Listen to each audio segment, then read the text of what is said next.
سبح اسم ربك الأعلى الذي خلق فسوى والذي قدر فهدى والذي أخرج المرعى فجعله غثاء نحوا سنقرئك فلا تنسى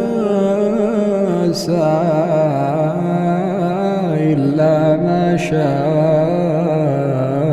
الله إنه يعلم الجهر وما يخفى ونيسرك لليسرى فذكر إن نفعت الذكرى سيذكر من يخشى ويتجنبها الأشقى الذي يصلى النار الكبرى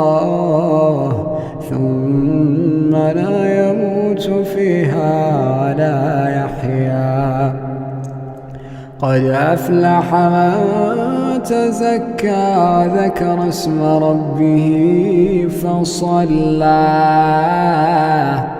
بل تؤثرون الحياة الدنيا والآخرة خير وأبقى إن هذا لفي الصحف الأولى صحف إبراهيم وموسى.